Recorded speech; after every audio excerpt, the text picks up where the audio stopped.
Buenos días, hermanos, que el Señor les bendiga. Es un placer saludar a todos los hermanos que están en forma presencial y también a todos los hermanos que nos ven a través del canal. Hoy es un día especial, un día de fiesta. Siempre yo recuerdo que cada vez que la iglesia se congrega, me anima, me da ese gozo al saber que un día estaremos todos en el cielo reunidos para siempre. Y ya no tendremos que experimentar la ausencia de los seres queridos que están con nosotros. Aquí cuando yo me quedo, yo repito el domingo al mediodía, veo la cámara y veo todos los hermanos cuando ya se van yendo y entonces queda el salón vacío. Pero gracias al Señor que nos volvemos a congregar, entonces vamos a estar aquí en esta forma inestable, pero en el cielo estaremos para siempre con el Señor. El tema que les quiero presentar hoy lo he titulado Dios no cambia. Dios es inmutable, es infinito, es inmarcesible. Él no cambia, siempre sigue igual. El pasaje que tenemos como base es Isaías capítulo 40, los versículos 6 al 8. Pero antes vamos a orar. Padre, te alabamos y glorificamos tu santo nombre.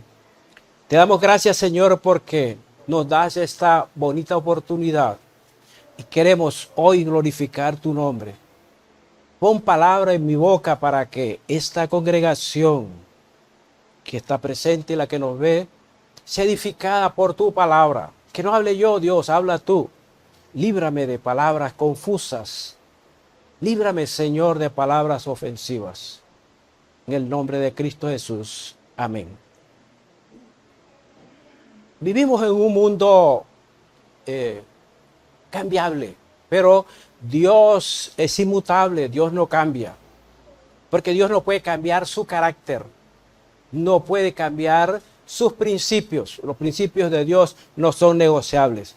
Y dice la palabra en el pasaje base de Isaías, capítulo 40, versículo 8. Sécase la hierba, marchítase la flor, mas la palabra del Dios nuestro permanece para siempre. Todo se acaba, pero lo que Él dijo está allí. Como decía antes, vivimos en un mundo que cambia todos los días. Cambiamos las personas por alguna circunstancia, por algún motivo. Así como vemos que cambia el sistema mundo y todo, cambian las estaciones del año, cambian los tiempos, cambian las fronteras aún de los países, cambian los nombres de los países. Y quiero anotar algo muy puntual. Hace un rato, en el fútbol, yo era hincha de Holanda. Le decían la mecánica naranja. La naranja mecánica. Pero ahora le cambiaron el nombre. Ahora se llama Países Bajos. Y yo no me acomodo a eso. Yo digo siempre Holanda. Así cambió también la región de Judea. Recuerden ustedes que cuando los magos llegaron a Jerusalén, que el rey Herodes los recibió, dijeron: ¿dónde está el rey de los judíos que ha nacido? Porque su estrella hemos visto en el oriente y venimos a adorarle. Y que hizo Herodes, fue y buscó a los escribas, los sabios, y le dijeron: en Belén de Palestina. ¿Dónde dijeron? En Belén de Judea. Y saben ustedes que también cambió la región. La región antes era Judea. Pero un papa, unos años después de la muerte de Cristo, para desaparecer el nombre de Cristo y los cristianos, cambió el nombre, le puso Palestina. Pero por eso cuando cantamos el himno que dice tierra bendita y divina, la de Palestina, cante conmigo. Tierra bendita y divina, la de Judea. Para no aceptar el cambio que hicieron para anular el poder, la gracia de Dios. Entonces, la razón porque Dios no cambia, es porque todos nosotros como humanos cambiamos. Cada uno cambia. Todas las cosas cambian. En este momento se está esperando, hace toda esta semana ha hecho tanto calor aquí en Barranquilla y se está esperando una lluvia, pero no llueve. Llueve por partecitas, pero no ha llovido, porque los tiempos han cambiado. Y entonces nosotros como cristianos debemos permanecer firmes en los principios de Dios. Número 1 de nuestro bosquejo, vamos a estudiar 2 puntos en esta mañana. El primero, vivimos en un mundo cambiante. Todas las cosas cambian. Tenemos a nuestro lector que nos va a ayudar a leer y vamos a leer Isaías capítulo 40. Vamos a leer el versículo 6. Yo lo tengo parafraseado en otra versión, entonces se lo voy a leer como lo tengo acá. Isaías 40, versículo 6 dice: Voz que decía, da voces. Y yo respondí, ¿qué tengo que decir a voces? Que toda carne es hierba y toda su gloria como flor del campo. Parafraseándolo sería de la siguiente manera. Una voz dijo, grita. Y yo le pregunté, ¿qué debo gritar? Y dijo, gritad, que los seres humanos son como la hierba. Su belleza se desvanece tan rápido como la flor del campo. O sea, que las personas cambian, todas las cosas, lo que tenemos. Hay personas que hoy tienen dinero y mañana no tienen. Hay personas que hoy son grandes sabios y tienen grande fama, pero mañana no. Continuemos lo que sigue diciéndonos el mismo profeta Isaías en el versículo 7. Dice, la hierba se seca y la flor se marchita, porque el viento de Jehová sopló en ella. Ciertamente como es hierba es el pueblo. Voy a decirle cómo está en la versión que yo tengo traducida acá. La hierba se seca, la flor se marchita bajo el aliento de Dios. Y así sucede también a los seres humanos. El ser humano cambia la forma de vivir. El ser humano cambia. Y nótense ustedes, tóquense a ver allí, ustedes en su cuerpo. Cuando era un bonito bebé, tenía una fisonomía. Había físicamente una presencia. A ver, cuando ya la señorita tiene 14, 15 años, se mira en el espejo y se mira el cabello y se mira el cuerpo y se mira la silueta. Pero cuando ya la persona tiene, después de 50, 40, 50, 60 años, entonces vienen las patas de gallo, como dicen en mi pueblo. Vienen las arrugas. Y todas las personas aún físicamente cambian. Pero la verdad es que Jesús le dijo a Pedro, y miren esto de lo cambiante que es y lo frágil que es la naturaleza humana. Jesús le dijo a Pedro en Juan capítulo 21, hermano lector, Juan capítulo 21, yo me lo sé de memoria, pero leamos lo que dice la palabra exactamente. Juan capítulo 21, versículo 18. Dice, de cierto te digo, cuando era más joven, te ceñías e ibas donde querías, mas cuando ya seas viejo, extenderás tus manos y te ceñirá otro y te llevará a donde no quieras. Le dijo Jesús a Pedro, mira Pedro, cuando tú eras joven, te vestías bien hermoso e ibas donde querías ir, hacías lo que querías. Pero cuando ya seas viejo, yo estoy tocando esa edad también. Ya los médicos me recomiendan que no ande solo. Cuando ya seas viejo, extenderá los brazos y otro te llevará. Esta semana salí con una amiga vecina que fui a hacerle algo allá presencial. Y ella me cuidaba tanto. A ver, pastor, cuidado. Me agarraba. Y ahí viene un carro, pastor, como si yo no veía. Dice, y te llevará a donde no quiere. Otro te vestirás. Esos son los cambios del hombre. Ahora, el hombre es tan cambiante por su naturaleza frágil, por su naturaleza de pecado. Y los hombres cambian las emociones, cambian las ideas, cambian las metas, cambian su comportamiento, hasta las convicciones. Yo me quedo admirado de ver personas que eran firmes en sus decisiones. Incluso miro hermanos creyentes que eran antes que yo. Y eran hombres de decisiones. Yo los encuentro que los hijos hacen lo que quieren con ellos y ellos hacen lo que los hijos les mandan. Ojalá que todos los papás que están aquí conmigo levanten la mano conmigo, los papás y mamás que están aquí conmigo. Sus hijos, bajen las gracias, sus hijos no cambien sus convicciones, no cambien su modo de pensar, porque nosotros fuimos enseñados por nuestros padres, quienes nos maduraron, y ahora la palabra de Dios a través del Espíritu Santo nos ha enseñado. Un gran mal que encuentro hoy en la sociedad es lo que pasó desde los años 80, 90. Que los psicólogos comenzaron a decir que era malo castigar a los niños, que a los niños no se les castigaba, que se dejaban hacer lo que hicieran. Se le quitó la autoridad a los padres y se le entregó al celular. A ver, ¿cuántos padres que están aquí conmigo le dan el celular a los hijos para que los diviertan? En estos días me decía un abuelo, si usted viera, pastor, para que coma tienen los papás que darle el celular. Qué tristemente. ¿Quién está criando a los hijos? Se lo quitaron los psicólogos. Y ya en el año 2000 salió lo que hoy llamamos, que tristemente los papás cristianos también lo repiten, la gran generación de cristal o generación Z.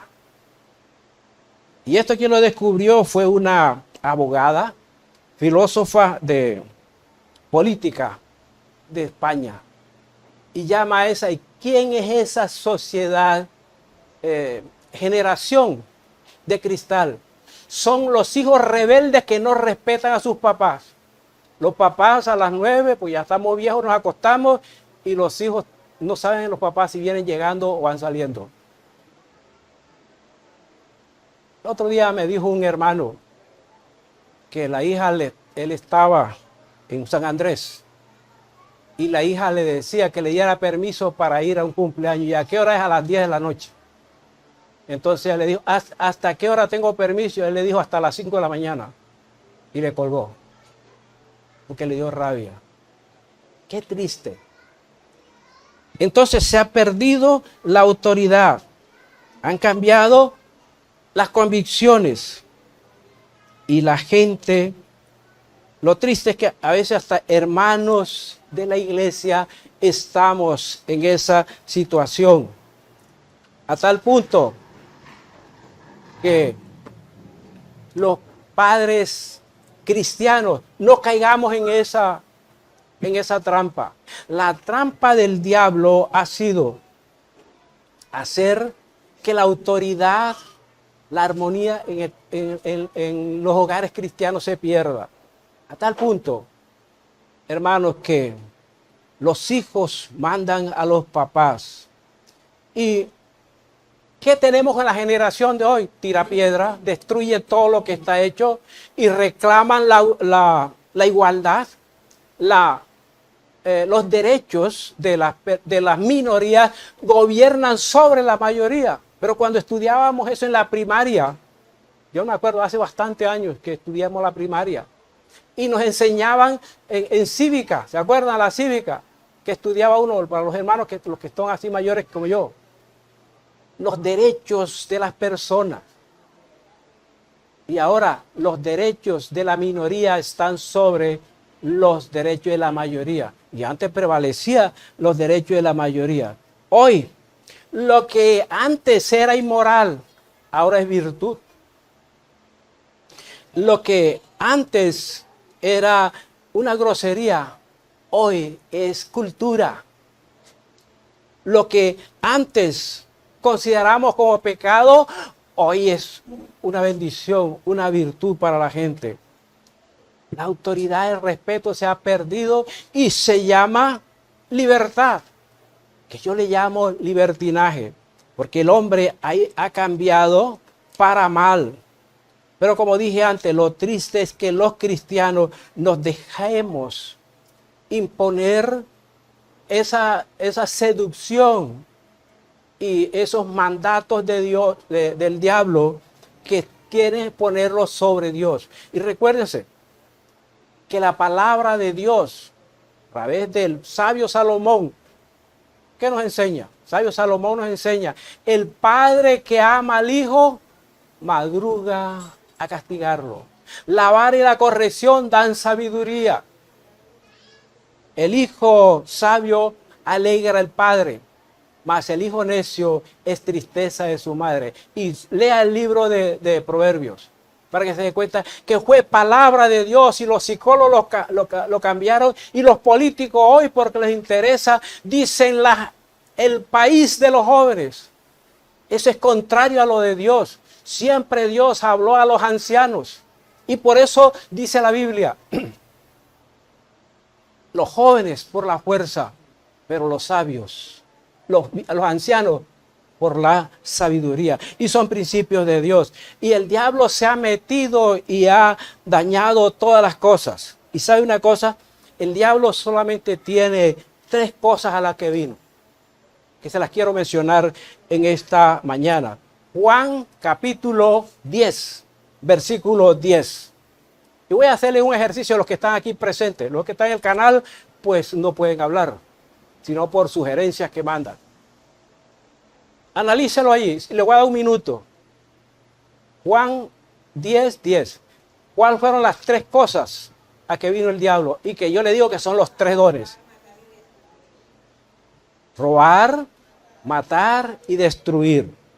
¿Qué vino a hacer entonces Satanás?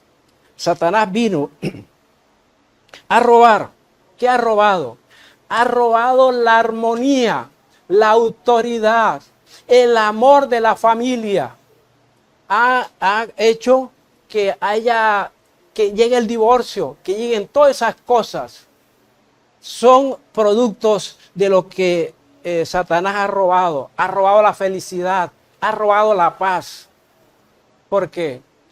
Con este asunto de la carestía que hay, la necesidad de trabajo, cuando la familia llega a la casa, estos días me decía el hijo mío que hay una compañera que quiere renunciar al trabajo, porque cuando llega sus hijos ya están dormidos, y se levanta y sus hijos están dormidos, y no los ve sino hasta el sábado en la tarde.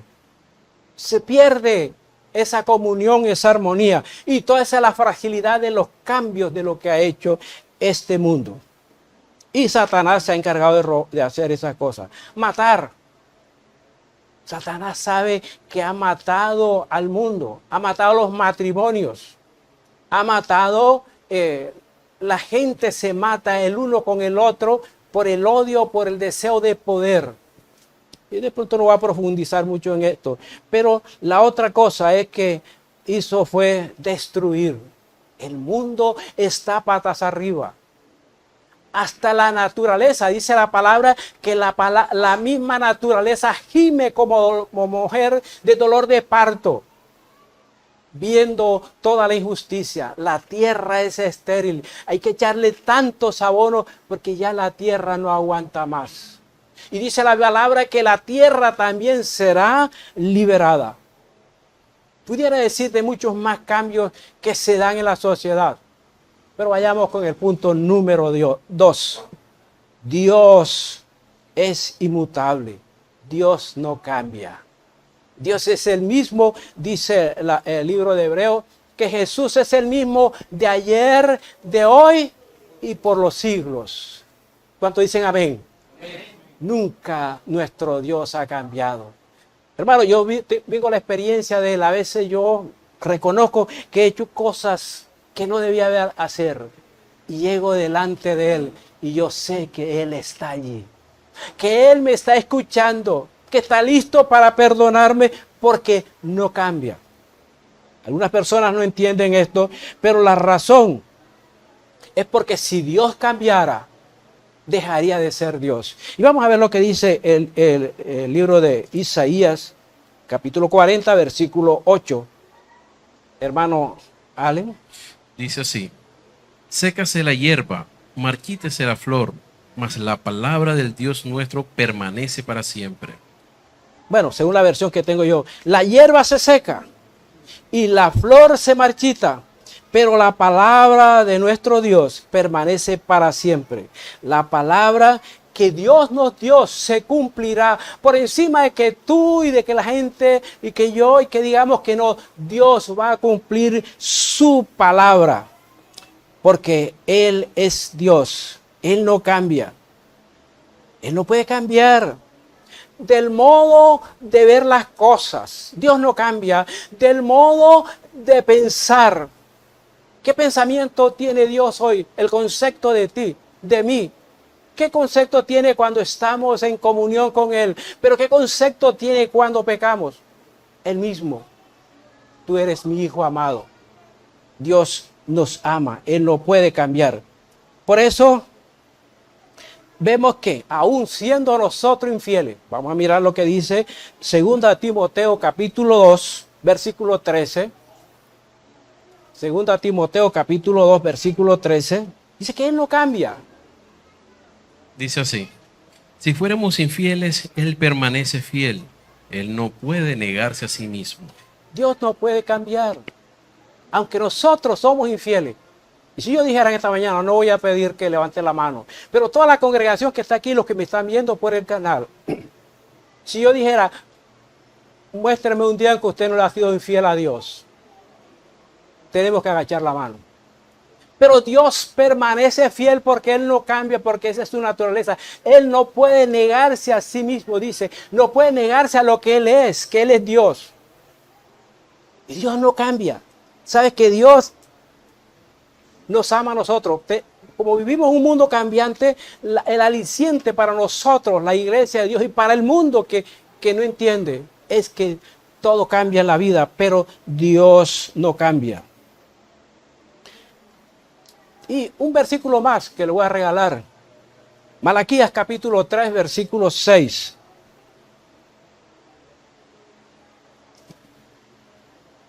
Malaquías capítulo 3, versículo 6. Dice, porque yo Jehová no cambio, por esto, hijos de Jacob, no habéis sido consumidos. Dice, yo soy Dios y no cambio. Dice, por eso ustedes que son descendientes de Jacob, nosotros que somos la iglesia de Dios, no hemos sido consumidos, a pesar de que nuestra vida es incorrecta. Dios no cambia y por eso debemos darle gracias a Dios. Quiero hablar, para terminar, de 3 principios, de todos los principios de Dios que no cambian, pero quiero resaltar en esta mañana 3 nada más, 3 principios. Y esos 3 principios son: 1, la paga del pecado es muerte. La ley de la cosecha nunca cambia. Y el amor de Dios que nunca cambia. Esos 3 principios los vamos a ver. Tenemos nuestra letra A en nuestro bosquejo. La paga del pecado nunca cambia. A ver, ¿qué dice Romanos 6:23? Yo me lo sé de memoria, pero que no lo lean. Dice así, porque la paga del pecado es muerte, mas la dádiva de Dios es vida eterna en Cristo Jesús, Señor nuestro. La paga del pecado es muerte. No va a cambiar. Siempre que se cometa pecado, esa consecuencia sigue firme. Puede ser que la persona o un cristiano practique muchas normas morales, muchas normas religiosas, pero sigue firme que la paga del pecado es muerte. Dios así lo advirtió. Se lo advirtió en el Edén a Adán y a Eva, pero ellos no lo acataron. Miremos lo que dice Génesis capítulo 2, versículos 16 y 17. Génesis 2, 16 y 17. Dice, y mandó Jehová Dios al hombre diciendo, de todo árbol del huerto podrás comer, mas del árbol de la ciencia, del bien y del mal, no comerás, porque el día que de él comieres, ciertamente morirás. Eso lo advirtió Dios. Eso es lo que a mí me encanta de Dios. Dios no disciplina a nadie sin antes advertirle. Pero cada vez que nosotros pecamos deliberadamente es porque lo queremos hacer porque la palabra de Dios nos lo ha advertido. Dios le dijo a Adán bueno, estaba Adán, se cree que Eva no estaba en ese momento. Le dijo, de todo fruto del árbol, de los árboles que hay, puedes comer, menos el que está en el centro del huerto, de la ciencia del bien y del mal. ¿Le creyeron? ¿Cuántas veces la palabra de Dios a ti y a mí, que somos los hijos de Dios, nos advierte, no hagas esto? Si tú lo haces, pasa lo que sucedió en Edén. Vamos a mirar, ahí mismo está en su Biblia el capítulo 3 de Génesis, capítulo 3, versículos 4, 5 y 6. Génesis 3, 4, 5 y 6. Dice así. Entonces la serpiente dijo a la mujer, no moriréis, sino que sabe Dios que el día que de él que comáis de él, serán abiertos vuestros ojos y seréis como Dios, sabiendo el bien y el mal. Y vio la mujer que el árbol era bueno para comer y que era agradable a los ojos, y árbol codiciable para alcanzar la sabiduría, y tomó de su fruto y comió, y dio también a su marido, el cual comió así como ella. ¿Qué hizo entonces la mujer y Adán? Porque Adán también comió. Por eso es que dice la Biblia, cuando dice el apóstol Pablo, que el que fue engañado no fue Adán, fue Eva, que se dejó engañar de la muerte de Satanás, la serpiente. Pero Adán fue solidario con Eva y comió. Él comió ya por convicción, sabiendo lo que había pasado. Hermano, cuando tú y yo leemos en la palabra que lo que sucede, eso nos debe mostrar que debemos cumplir los principios de Dios, porque los principios que Él tiene, debemos cumplir lo que Dios nos pide a nosotros, porque los principios de Dios nunca cambiarán. Y lo más grave, dice que la muerte pasó a todos los hombres. Una vez estábamos en el campo trabajando en un sol ardiente y no encontrábamos dónde meternos. Yo era un estudiante del bachillerato.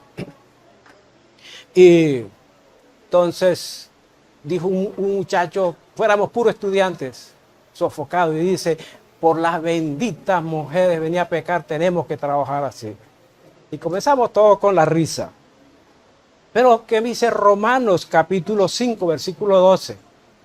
Dice, por tanto, como el pecado entró en el mundo por un hombre, y por el pecado la muerte, así la muerte pasó a todos los hombres, por cuanto todos pecaron. La muerte pasó a todos los hombres. Y le regalo un versículo más.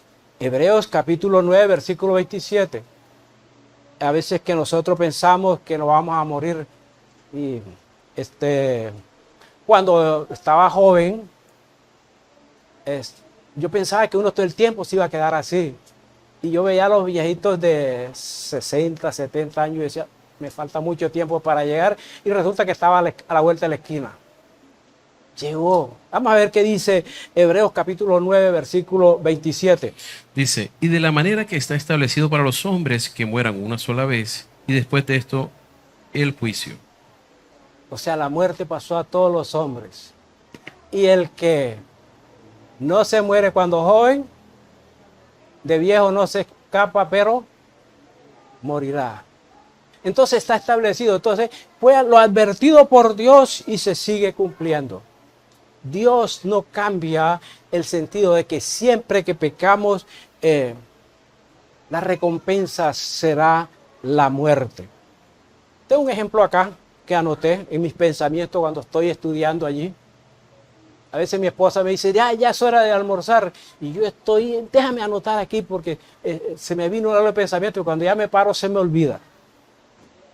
Imagínense ustedes en este momento que van pasando por al frente de una funeraria. ¿Qué les recuerda? Que se quedaron callados. Que esa es la consecuencia de el pecado.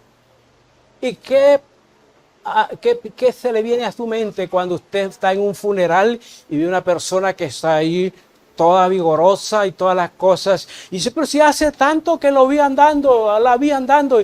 Y ahí está. El principio de Dios. La paga del pecado es la muerte. Hermanos, nosotros como cristianos, y a mí me da tristeza, y yo no entiendo cómo, algunos cristianos, después de haber sido perdonados por la sangre de Cristo que derramó, habiendo sido salvados por el sacrificio de Cristo en la cruz, habiendo sido santificados por la gracia del Espíritu Santo, después de haber sido justificados delante del Padre por la obra de Cristo en la cruz, pecan deliberadamente, como dice Hebreos capítulo 10, que el que pecare deliberadamente no tiene ninguna remisión.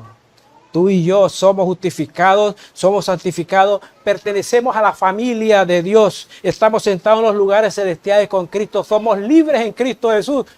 No pequemos deliberadamente, aunque pecamos aún en pensamiento. Letra B de nuestro bosquejo. La ley de la cosecha nunca cambia. ¿Usted ha visto alguna vez que cambia la cosecha? Para este tiempo, yo he comido algo de mangos aquí en Barranquilla, porque es la cosecha, más o menos el mes de abril, mayo, es la cosecha de los mangos. Pero vamos a ver lo que dice, nunca va a cambiar. Miremos lo que dice Gálatas, capítulo 6, versículos 7 y 9. Así que el apóstol Pablo compara la cosecha natural de los árboles, de las plantas que tenemos. Lo compara con lo que nosotros hacemos en nuestra vida. Versículo 7. Dice, no os engañéis, Dios no puede ser burlado, pues todo lo que el hombre sembrare, eso también segará. Según la versión que yo tengo acá, dice, no se dejen engañar. Nadie puede burlarse de la justicia de Dios. Lo que siembre, segará. A veces nosotros como jóvenes, yo tengo un problema de la columna y ¿cuándo me lo gané? Cuando tenía como 14 años, fui al campo y entonces estaban los trabajadores acostumbrados a alzar los sacos de café y los montaban a un mulo, la finca de mi hermano, y entonces me dijeron que una grosería, que si no alzaba ese saco era porque era otra cosa. Y yo cogí el saco y ya me dolió la columna. Y ahí sembré, eso coseché. Y el versículo 8 lo que dice.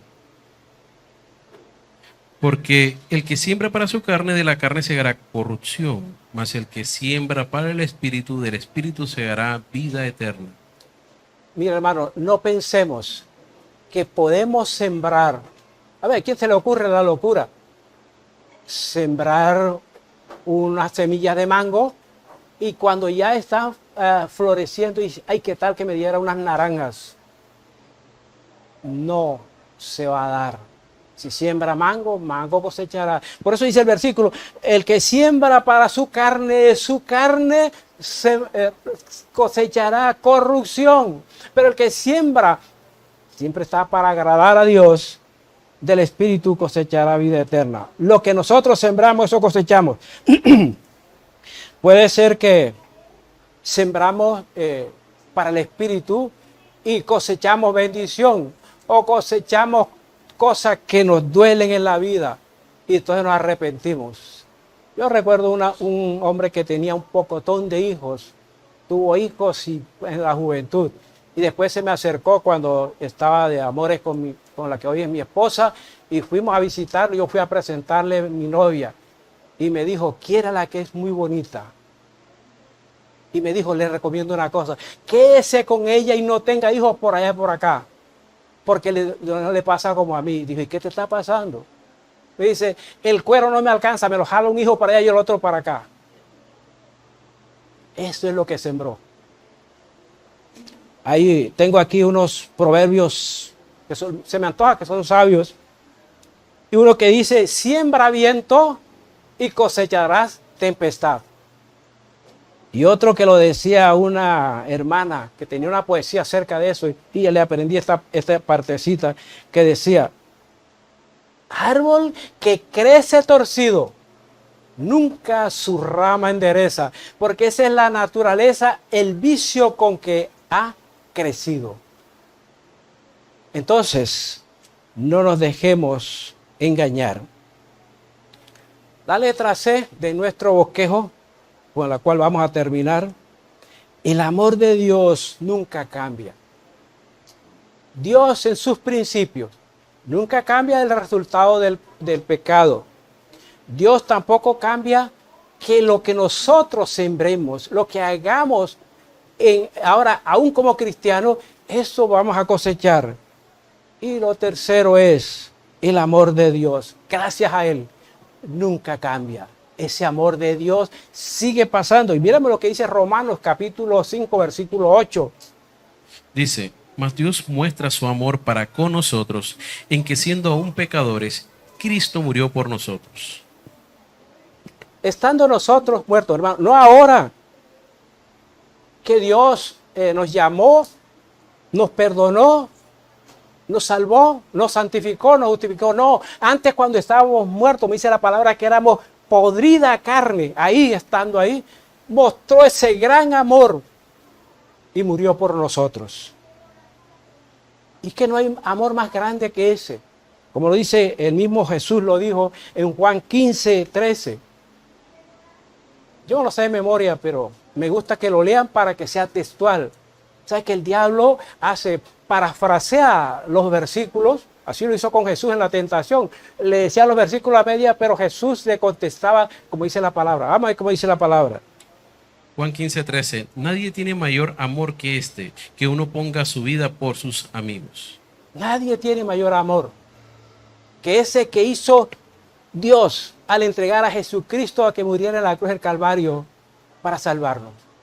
¿Quién eras tú y quién era yo? Entonces ese gran amor de Dios, a pesar de lo que somos, sin embargo, envió a su Hijo Jesucristo a morir en la cruz del Calvario por nosotros. Y mire, su gracia es tan extensa, la extensión de Dios en su gracia, que en Jesucristo lo mostró. Vamos a mirar lo que dice Efesios capítulo 2, versículos 8 y 9. Dice, porque por gracia sois salvos por medio de la fe, y esto no es de vosotros, pues es don de Dios, no por obras, para que nadie se gloríe. Es don de Dios. Por gracia soy salvo. Hay algunas personas que de pronto pueden darse el lujo de poder pensar, es que yo soy cristiano, es porque mis papás eran religiosos. No, señor. Todavía no he visto ningún padre cristiano o madre cristiana que den hijos cristianos. ¿Sabían eso? Los papás cristianos no damos hijos cristianos. Recuérdense ustedes que el sacerdote Elí era muy buen sacerdote, pero sus hijos eran cristianos. No. No, los padres cristianos no damos hijos cristianos. Tenemos que darle ejemplo y hablarles de Cristo para que nuestros hijos reciban a Cristo. Algo que yo aprendí y se lo enseñé a nuestros hijos. No sé, aquí están todos tres los que tenemos, gracias al Señor. Pero yo no sé cuántas veces yo les recordé que tenían que recibir a Cristo. Una vez le pregunté a Dani y dice él, yo perdí la cuenta, pero yo me reconciliaba con el Señor. Porque los padres no producimos hijos cristianos. Tienen que ser por la gracia. Dice, por gracia soy salvo por medio de la fe. Y no es por obras de nosotros, para que nadie se jacte, sino es porque Dios lo hizo. Hemos estudiado 2 puntos en esta mañana. 1, el mundo es muy cambiante y está patas arriba. Pero nosotros como cristianos somos los hijos de Dios, que somos perdonados, salvados, santificados, justificados, miembros de la familia de Dios. Tenemos un lugar en el cielo. Entonces, para nosotros debe ser la cosa diferente. Debemos vivir diferente. Ahora decimos que Dios nunca cambia.